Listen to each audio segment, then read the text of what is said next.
Bien, bonsoir. Nous sommes le... Ouf, je sais même pas.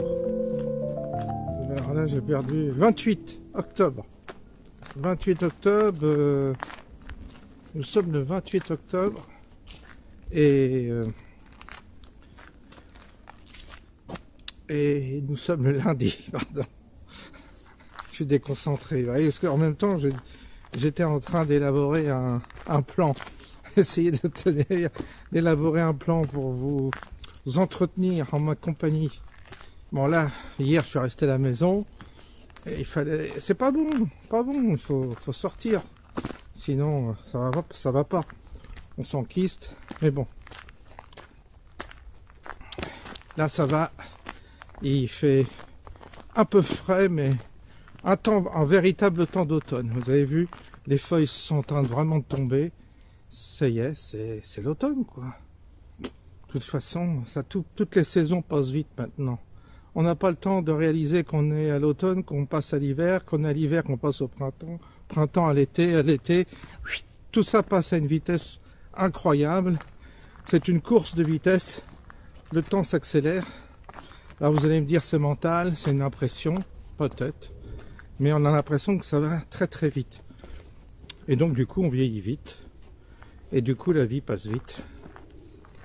Alors, en ce moment, branle-bas de combat, en ce qui me concerne, parce que on est en train de vendre la maison pour mon père, parce que comme il est en résidence senior et que ça coûte une blinde, alors je vous dis pas, il va falloir vendre la maison.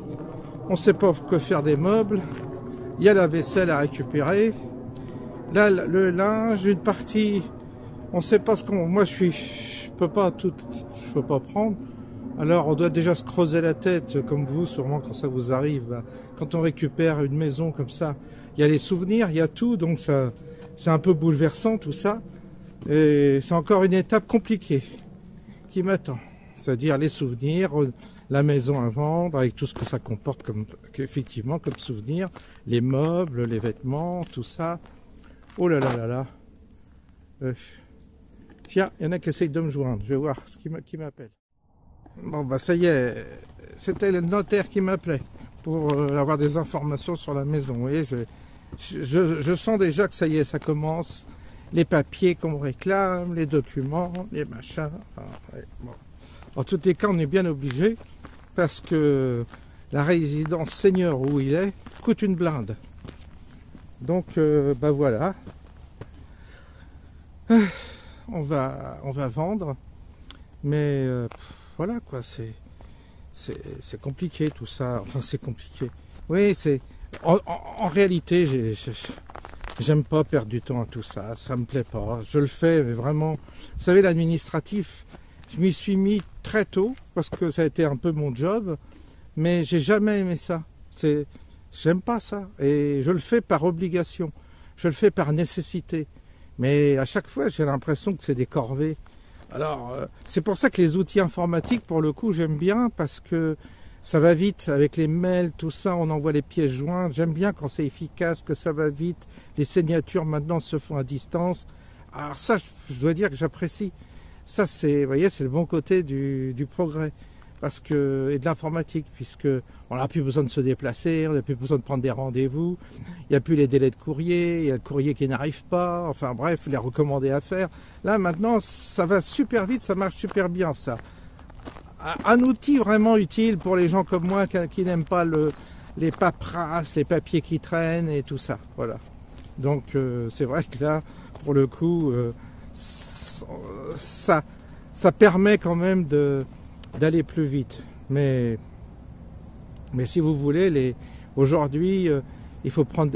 On garde plus les maisons. Autrefois, les gens restaient dans la maison familiale, j'imagine. On récupérait la maison, les meubles restaient dans la famille. Il n'y avait pas tout ce chamboulement qui aujourd'hui nous oblige à prendre des décisions assez radicales, qui sont pas sans effet sur le plan symbolique et puis sur le plan personnel, psychologique. Parce que c'est pas rien de se défaire de ce qui nous a de souvenirs, de tout ce qui constitue une attache personnelle, un lien avec les gens avec lesquels on a vécu. Et ça, c'est compliqué. Donc, vous voyez, c'est toutes les étapes par lesquelles passent les gens de ma génération qui perdent leurs parents ou qui ont leurs parents en maison de retraite. Bah, ils passent par là, c'est-à-dire, c'est pas facile. En tous les cas, il y a toujours des périodes comme ça, où, un peu laborieuses, mais il faut le faire. Ensuite, les déménagements, je vous dis pas, aller chercher les... Alors là, je vais déléguer parce que franchement, j'ai horreur de ça. Porter les meubles, déménager les affaires, ranger les affaires, ça, je préfère payer que de le faire moi-même parce que là, franchement, j'ai pas la force ni le courage. Là, c'est trop, c'est too much, là. Alors, on verra. Bah, de toute façon... laissons faire. Alors j'ai eu une conversation avec une amie dernièrement. C'est vrai que des fois, on voit là, c'est ce qui m'est arrivé déjà à un moment. On voit la montagne, on ne voit que la montagne et du coup ça. Alors qu'en réalité, il vaut mieux ne pas regarder la montagne et avancer étape par étape. C'est-à-dire de voir simplement, de baisser le regard et de voir les étapes les unes après les autres. Parce que si vous levez la tête et que vous voyez la montagne à affronter, vous êtes paralysé, vous êtes mal, vous êtes anxieux. Alors que si vous ne regardez pas la montagne, mais que vous regardez déjà la première étape, la deuxième, la troisième, ainsi on arrive à graviter la montagne sans être bloqué. Parce que le problème de tout voir d'un seul coup, paf, c'est que ça nous bloque et en même temps ça crée une forme de paralysie, on procrastine, on a du mal, quoi. C'est dur d'aborder tous les problèmes qui se mêlent. Alors on y va progressivement, étape après étape, et là on digère. On arrive à avaler la chose. En fait, c'est comme un repas. Si tu manges tout d'un seul coup, c'est impossible. Mais il faut passer par l'entrée, l'apéritif, l'entrée, le plat de résistance, le fromage, la salade, le dessert. Alors là, ça va, les unes après les autres. Ben là, c'est pareil. Il faut y aller étape par étape surtout. Mais pas avoir la montagne qui vous attend parce que là, ça bloque. Et moi, j'ai tendance à voir la montagne et ça me décourage. C'est ce qui s'est passé pour mon cancer de la prostate. C'est-à-dire qu'en réalité, vous commencez par un examen. C'est la prise de sang. Ensuite, l'échographie. Ensuite, le scanner. Ensuite, les biopsies. Et ensuite, le PET scan. Et ça fait 1, 2, 3, 4, 5 examens pour arriver à avoir un diagnostic précis. Alors, à chaque fois, vous avez une étape supplémentaire, une étape supplémentaire. Alors, quand tu regardes tout ce qui t'attend, t'as envie de te coucher, t'as plus envie de... C'est too much. Puis finalement, on les fait. On fait comme vous, comme tout le monde. On les fait les unes après les autres. C'est comme les épreuves, on les avale les unes après les autres. Et puis, on s'aperçoit que ça se fait. Alors, est-ce qu'il y a une bonne façon de le faire ou pas ? J'en sais rien, peut-être. Des fois, les choses semblent couler d'elles-mêmes, se mettre en place. Je compte un peu là-dessus. C'est vrai que je compte un peu là-dessus. C'est un peu comme ça que je fonctionne. C'est-à-dire, il y a un moment donné où je lâche l'affaire un peu, intérieurement. J'essaie de presque de devenir... de ne plus y penser. J'essaie d'écarter de ça de ma préoccupation. Et puis après, j'avale les trucs les unes après les autres. J'avale tout ce que j'appréhende, finalement, les étapes, je les avale les unes après les autres. Puis après, une fois que c'est fait, j'ai dit, oh ben merde, alors j'ai avalé tout ça. J'en reviens pas des fois des obstacles que j'ai réussi à franchir, mais en évitant trop de les fixer, en essayant de faire un peu, d'être un peu indifférent, un peu distant, presque désengagé, et finalement essayer d'être presque pas concerné, et ça se fait plus facilement. C'est ce que j'ai observé chez moi. Je regarde un peu ailleurs, et puis la chose se fait, tac, tac, tac, tac, tac. Et là, les examens, ils ont tous été faits comme ça. Un peu, je dois dire, ça a été... ça, je m'en souviendrai par où je suis passé, et vraiment, je me dis que que j'aurais pas pensé, que j'aurais... C'était mon appréhension et finalement ça se fait. Voilà. Bon, c'était une appréhension et finalement on les fait les uns après les autres. On accepte, on digère. Voilà, c'est la nature humaine. C'est peut-être notre faculté d'adaptation aux événements, aux choses, qui nous permet ainsi de survivre. Parce qu'on est des survivants sur Terre. On est des survivants, on n'est que des survivants.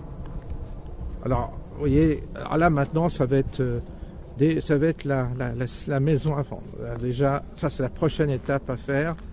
Et puis gérer tous les souvenirs, les meubles, les machins dont on sait que faire. Enfin bref, vous voyez, si je pense à tout ça, c'est comme une montagne et ça me prend la tête. Donc j'essaie de plus y penser et de me dire ce soir je me couche et puis je pense à rien. On verra bien demain. Et c'est comme ça qu'il faut qu'on s'en sorte parce que sinon, si on veut tout avaler d'un seul coup, c'est impossible. Impossible. Quand vous avez la maladie, quand vous avez des complications matérielles à gérer, quand vous avez des démarches administratives complexes, laborieuses à faire et que à chaque fois qu'on fait une vente aujourd'hui, c'est laborieux, les changements d'adresse, les machins, voilà. Alors après, quand on regarde tout ça, on capitule, on n'avance pas. Le mieux, c'est de faire les choses les unes après les autres, tranquillement, et là, ça se met en place. Avec une forme de distance, je crois, une forme de presque d'indifférence. Plus on est indifférent et distant, mieux ça marche. J'ai remarqué, plus les choses se mettent en route. Il ne faut pas trop prendre à cœur. Et ça, c'est aussi une leçon que j'ai appris, c'est pas prendre les choses trop à cœur. Les faire, et puis comme ça. Et puis déléguer le plus possible. En déléguant, on s'en sort bien. C'est-à-dire tout ce qu'on peut déléguer, on délègue. Parce qu'on ne peut pas tout avaler. On ne peut pas tout s'occuper de tout. On peut pas. C'est comme ça qu'on devient malade et c'est comme ça. Donc, quand on peut déléguer, on délègue. Il y a toujours moyen d'un peu déléguer. On délègue telle chose, on délègue telle chose. Et comme ça, les choses se font parfois même mieux quand on délègue que quand on veut tout faire soi-même. Je n'ai jamais été pour le principe de tout faire soi-même. Je me suis toujours dit que c'est bien de confier certaines choses à des gens qui sont plus en capacité de le faire que vous. Voilà. Bon, puis la vie vous offre parfois des... En fait, dans la vie, il y a une forme de prendre la vie où les choses se passent mieux que l'on ne croit. C'est subtil. C'est pas facile à expliquer, mais il y a une manière parfois d'avancer qui fait que les choses, malgré tout, se font. Et c'est pas plus mal que de vouloir prendre tout à bras le corps et puis résoudre tout et puis tout ça. Ça, je suis pas du tout là-dedans. Je l'ai été. C'était une erreur de ma part. J'ai été un peu dans cela. Et ça, c'était pas bien. Ça, c'était pas une bonne chose. Je me suis aperçu que en prenant de la distance, en étant moins impliqué, ça marchait mieux, ça fonctionnait mieux. Il ne faut pas être trop impliqué. Quel que soit d'ailleurs il ne faut pas être trop impliqué avec ses parents, il ne faut pas être trop impliqué avec les administrations, il ne faut pas être trop impliqué avec les interlocuteurs qu'on a, que ce soit dans l'administration, tout ça. Il faut tenir tout ce monde-là à distance. Même vos amis, je parle de vos proches, de vos parents, tout ça. Tenir toujours un peu à distance pour pas vous sentir complètement absorbé par l'autre, absorbé par les problèmes de l'autre, absorbé par les problèmes que l'administration va vous contraindre à avoir. Donc il faut à un moment donné mettre tout ça à distance, savoir faire attendre, savoir mettre un peu d'espace. C'est un espace vital qu'il faut arriver à gérer autour de soi de façon à ne pas se laisser engloutir. Parce que on est vite englouti, c'est comme j'ai vu avec mon père, on est vite englouti. C'est très dur de gérer la relation à nos parents qui sont, surtout quand je vous avais dit que j'étais fils unique, c'est compliqué, très compliqué. Et ça peut vous bouffer, vraiment vous bouffer. Et c'est pas la peine de chercher un prétexte. Je sais que certains cherchent un prétexte, c'est-à-dire un conflit, créer un conflit pour gérer une séparation ou une distance. Non, c'est pas la peine de gérer. Parce que souvent le conflit qu'on gère ou qu'on provoque avec la personne, c'est simplement, on essaye de se déculpabiliser en créant un conflit qui nous mette en distance avec la personne avec laquelle on a un lien assez fort. Non, il n'y a pas à rentrer dans un conflit parce que ça nous détruit le conflit. Mais par contre, il y a une forme il y a un espace vital à entretenir. C'est-à-dire, il ne faut pas se laisser manger par l'autre. Et en général, il ne faut pas se laisser manger par les gens les personnes qui nous sont très proches, qui nous sont proches par le lien familial, ça peut être les enfants, les parents. Il ne faut pas se laisser manger. C'est une question de vie ou de mort pour nous. C'est de sauver notre peau. Et on peut bouffer, on peut passer à la casserole si on ne sait pas gérer ça. Parce que l'autre, inconsciemment, peut devenir pour vous un prédateur. J'entends, ce n'est pas toujours le cas, mais parfois, les gens qui sont censés être proches de vous peuvent devenir les pires prédateurs qu'ils soient. C'est-à-dire, ils peuvent vous bouffer l'âme, vous bouffer l'esprit, vous bouffer votre temps, vous bouffer votre vie, et du coup, vous ne vous appartenez plus. Et ça, c'est pas normal. Ça, il faut dire non. Je vous assure, même si vous culpabilisez, c'est pas grave. Même si vous n'êtes pas bien, c'est pas grave. Mais vous sauvez votre peau. C'est pas de l'égoïsme, c'est sauver sa peau. Sinon, l'autre, parfois, le parent en question n'a pas de scrupules, hein. Il vous bouffe, hein, il te bouffe tout cru. Il te raconte tous ses problèmes, il t'emmène dans ses problèmes, il te demande même pas comment ça va, toi. C'est un sens unique, hein, des fois. C'est-à-dire, la personne vis-à-vis de laquelle vous êtes proche devient un prédateur. Donc, dans ce cas-là, tu dis non. C'est comme le téléphone. Il y en a qui sont... Vous donnez des fois de mauvaises habitudes. Surtout que le téléphone est gratuit maintenant. Avant, c'était payant. Ça permettait quand même de se téléphoner que quand on en avait besoin. Mais maintenant, comme c'est gratos le téléphone, bah vous avez des gens parfois proches qui vous appellent tous les jours ou avec lesquels il faut avoir un... Moi je vois, il y a des enfants, ils appellent leurs parents tous les jours. C'est de la folie. Alors ils appréhendent, ils savent qu'ils vont avoir au bout du fil la personne qui est évidemment en situation dégradée parce que le vieillard qui a 90 ans, 85 ans, 90 ans, qu'est-ce qu'il va vous dire? Qu'il a été dérangé toute la nuit, qu'il n'a pas dormi, que ça va pas, qu'il a mal à la jambe, tout ça. Et tous les jours, vous avez le droit à ce refrain-là quand vous êtes un enfant qui téléphone systématiquement vos parents. Vous savez que vos parents sont malades en vieillissant, tout le monde. Mais l'autre va profiter de cette oreille, et si en plus vous êtes l'enfant, bah, il va profiter de cette oreille pour vous accabler de ses problèmes, de ses soucis, et il devient très égoïste, très prédateur, dans le sens où il n'y a que sa vie qui compte. Il ne pense même pas à imaginer que vous avez 10 000 autres problèmes à gérer, et que son problème de diarrhée qu'elle a eu cette nuit, finalement, c'est rien. Donc pour vous, c'est un détail, et lui croit que c'est le centre du monde, et que vous devez être à son écoute. Alors ça, attention. Attention à ne pas tomber dans ce piège, d'où la nécessité de mettre de la distance également dans ces petites choses que sont l'appel téléphonique. Bah, il faut faire un appel par semaine, ça suffit largement. Il n'y a pas besoin de s'appeler tous les jours. Tout ça, c'est des nœuds qu'on se crée, ce sont des contraintes qu'on se crée, qui n'existaient pas autrefois, mais qui aujourd'hui, avec la communication et la facilité de communiquer, fait que vous êtes toujours le téléphone à la main, et puis, il faut que je la rappelle. Bah, les gens en ont ras-le-bol, quoi. Les jeunes en ont marre, et c'est normal. Et il n'y a pas de scrupules à avoir, parce que la vie est dure, la vie est compliquée, la qualité de vie a changé par rapport à autrefois. Autrefois, les choses étaient plus simples, je vous dis, et puis il n'y avait pas tout ça. Puis les gens vivaient moins vieux, donc il n'y avait pas cette agonie progressive qui prend du temps. Vous voyez vos parents qui sont là tous les jours, hein, qui sont là. Alors évidemment, là, la médecine les sauve, mais ils sont dans quel état?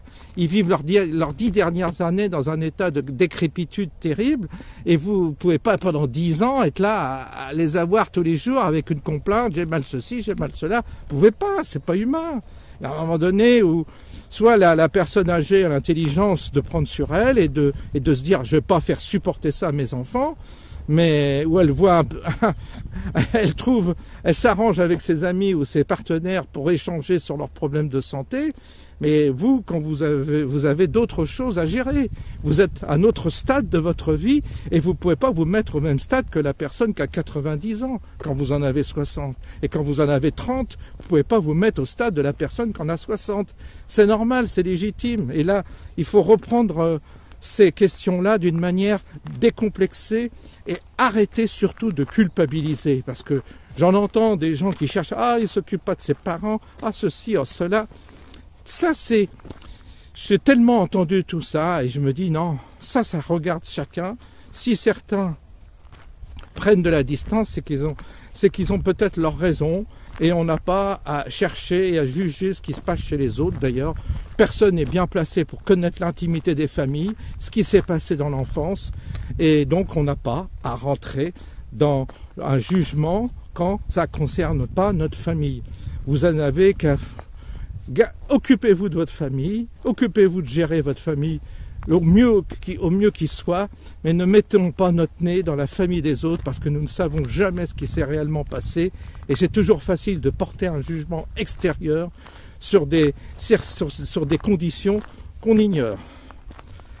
Voilà, donc je pense que là c'est important de le dire aussi parce que sinon on vit avec des haineux, on vit avec des scrupules, on vit avec des machins, on se balade avec ça et ça sert à rien. Ça ne nous aide pas et ça nous prive de nous réaliser dans notre vie. Parce que la vie, Jésus il disait allez enterrer vos morts, il disait allez occupez-vous d'annoncer la bonne nouvelle, mais il n'était pas comme ça en train de dire à ses disciples d'aller mijoter avec leur famille, leurs parents, et puis de rester comme ça dans un confinement autodestructeur qui fait que tu n'avances pas dans ta vie, quoi. Tu te sacrifies. Non, ça va pas. Non, chaque personne, chaque être humain est là pour aboutir à sa réalisation, et j'en viens toujours là. Il est important que l'humain se réalise et que les parents lâchent leurs enfants. Ça, c'est important. Et si les parents ne te lâchent pas, tu te dégages de tes parents. C'est très important pour te réaliser. Parce que ta vie, elle ne dépend pas de la projection de tes parents. Ça aussi, j'en connais des parents qui ont projeté sur leurs enfants, fait des projections. Ah, j'aimerais avoir des petits-enfants. Ah, j'aimerais que tu aies une bonne place. Ah, j'aimerais que tu aies ceci. Mais c'est quoi cette vie-là? Elle n'est pas... arrête de projeter sur tes enfants, projette sur ta propre vie. Réalise-toi, fais ta vie. Mais arrête de te projeter sur tes enfants. Tes enfants, tu leur lâches la basket, ils vont se réaliser tout seuls. Ils vont trouver leur voie tout seuls. Et il le faut qu'ils trouvent leur voie tout seuls. Mais il n'y a pas à capter comme ça et à obliger les enfants à correspondre à un schéma que vous avez construit dans votre petite tête et qui correspond à votre idéal de vie. Ça aussi, c'est terrible. Vous voyez, donc là aussi, si on veut progresser, si on veut vraiment dans cette vie et si on veut avancer, il faut quand même maîtriser ces bases-là. Et dans l'éducation, dans la transmission, on doit maîtriser ces bases-là pour que chaque être humain puisse aboutir à sa réalisation. On est sur Terre uniquement pour réaliser quelque chose. Il y a un projet sur vous. Et ce projet, décodez-le pour enfin le comprendre. Mais en tous les cas, c'est un projet d'élévation et c'est un projet de réalisation par rapport au destin qui vous est donné, qui vous est confié. Vous êtes là avec un projet, avec un plan de vie et tout ce qu'on nous demande, c'est de le réaliser. Et puis, le jour où vous devez décaniller sur Terre, ben vous décanillez. Voilà. Et donc, c'est important de savoir que nous avons tous un projet. Et c'est comme ça qu'on doit prendre la vie, de mon point de vue. C'est pour ça que j'ai beaucoup de respect pour tous ceux qui sont dans une dynamique, qui sont dans un combat, qui sont dans un, vous voyez, qui sont dans l'œuvre. C'est important de s'engager, c'est important de se positionner C'est important de faire des choses pendant qu'on est là. Ça sera trop tard après. Vous voyez, c'est pas après qu'on pourra faire ce qu'on a à faire ici. Il est temps de faire ce qu'on a à faire. Et on a beaucoup de choses à faire ici même sur Terre tant qu'on est vivant. Tant qu'on a la santé. Tant qu'on nous prête la santé. C'est ça aussi, j'en ai vraiment pris conscience. C'est-à-dire qu'il n'y a pas à avoir peur. Si on doit partir, on partira. Il n'y a pas à avoir des craintes imaginaires ou se construire là aussi des montagnes de peur et de trembler devant toute chose qui serait une forme d'adversité. L'adversité, elle est là de toute façon. L'adversité, elle est là. Et si vous remplissez si vous êtes dans le juste par rapport à ce qui vous est demandé, d'une certaine manière, il y a une forme de protection qui vous est donnée, comme un accompagnement. C'est-à-dire, si tu réponds à ta vocation, eh bien, il y aura quelque chose qui, d'une manière invisible, viendra accompagner ton œuvre. Les choses se mettront en place. Mais ce qu'il faut, c'est trouver la voie qui nous correspond. Si la voie ne correspond pas, il y aura plein d'obstacles, plein de barrières, plein de choses qui viendront se mettre en travers. Mais si on trouve la voie qui nous correspond, pour laquelle nous avons été destinés, je pense que les choses se passeront relativement bien, au sens où vous aurez tout ce qu'il faut pour l'accomplir. Les choses vous seront données pour l'accomplir. C'est mystérieux, mais c'est comme ça. Et je prends un exemple. Celui qui a le don de guérison, il va apprendre. Comme un autodidacte, il va apprendre. Et il va guérir. On lui a dit, toi, ton rôle sur Terre, c'est de guérir, de soigner. Parce que le soin que tu vas apporter va servir à l'autre personne qui, elle, sera engagée dans une autre démarche ou devra réaliser autre chose. C'est une réaction en chaîne. Et donc, cette collaboration en chaîne fera que l'ensemble, la collectivité fonctionnera bien. Donc, on est comme un collectif qui, du coup, s'entraide comme ça et chacun joue sa partition. Et celui qui soigne, il va avoir tous les éléments, les rencontres, les livres, les rencontres, les livres et le temps. Il aura tout à sa disposition pour évoluer dans cette fonction-là. Ça lui sera donné. Il n'aura pas d'obstacle. Après, il ne faut pas jouer au con. Après, il ne faut pas jouer au con. Il ne faut pas faire d'erreur. Faut faire attention. Parce que dans tout, il y a le revers de la médaille. Si tu rentres dans ta voie, tu risques de connaître du succès. Tu risques de connaître le plaisir de réussir. Souvent, la contrepartie de quelqu'un qui trouve bien sa voie, qui est bien dans son sillon, c'est la réussite. Alors, qu'est-ce qui se passe quand tu réussis? C'est l'ego. C'est-à-dire, tu crois que c'est toi. C'est pas toi, mais tu crois que c'est toi. Et à partir du moment où tu crois que ce qui t'est donné, c'est à toi que tu le dois, c'est ton ego qui gonfle. Et quand ton ego il gonfle, patatras, tu fous tout en l'air et tu trahis en quelque sorte le don qui t'a été donné, qui t'a été confié.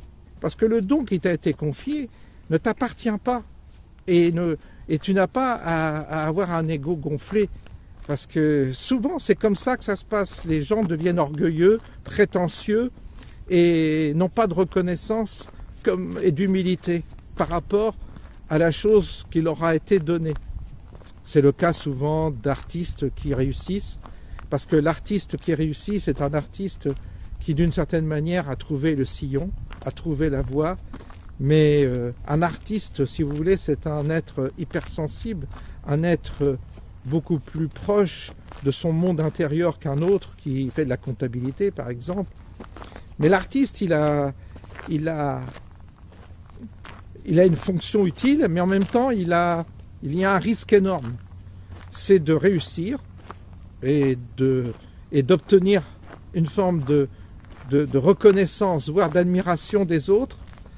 Du coup, il y a l'ego qui gonfle, et il devient orgueilleux, ça devient une star, et du coup, il perd tout. Et il lui arrive plein de tuiles dans la vie.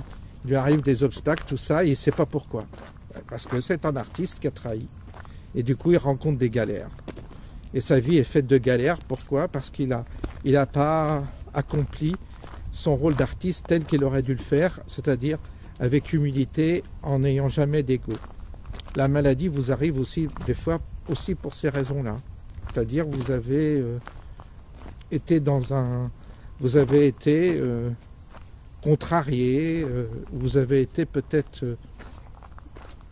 vous avez fait quelque chose qui n'était pas dans l'ordre des choses. Et ça se déclare par une maladie une maladie qui nous amène à réfléchir sur nous-mêmes, qui nous amène à réfléchir sur notre parcours, etc. Je vais laisser passer la personne. Et après, on va continuer. Voilà, je reprends la conversation. Donc c'est tout, en fait, notre parcours, si vous voulez, de vie. Aujourd'hui, je vois bien que quand j'interroge les uns et les autres autour de moi, je vois bien que chacun est un peu, d'une certaine manière, en galère, si vous voulez. Enfin, quand je parle en galère, c'est-à-dire rencontre des obstacles qui sont parfois difficiles à surmonter, parce que les obstacles en question sont de tout ordre. La société est loin d'être lisse, les choses sont compliquées, comme je vous disais tout à l'heure. Par exemple, vendre une maison, aujourd'hui c'est compliqué, parce qu'il faut des tas de papiers, répondre à tas de questions, aller chercher je ne sais quoi, des vieux papiers que vous avez classés je ne sais où, vous voyez ce que je veux dire. Et donc la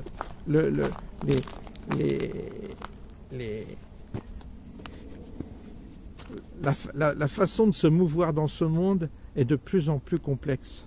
Et en même temps, on nous met des barrières. C'est-à-dire l'État fait tout pour en fait nous mettre plein d'obstacles, pour faire en sorte qu'il n'y ait pas de fluidité. Et donc ça fatigue, ça donne des contraintes. C'est un système extrêmement contraignant, où il y a de plus en plus de normes, d'obligations, de choses à répondre, etc.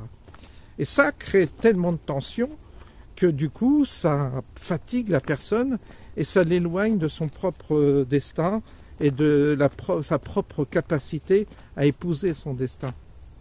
Parce que la succession d'obstacles et de problèmes qu'on a, mais qui sont de tout ordre, c'est des problèmes affectifs, c'est des problèmes matériels, c'est des problèmes professionnels, c'est des problèmes psychologiques, c'est des problèmes de santé, c'est des problèmes, etc., etc. On va pas en faire l'inventaire. Tout ça prend une telle ampleur qu'à un moment donné, l'humain ne peut plus.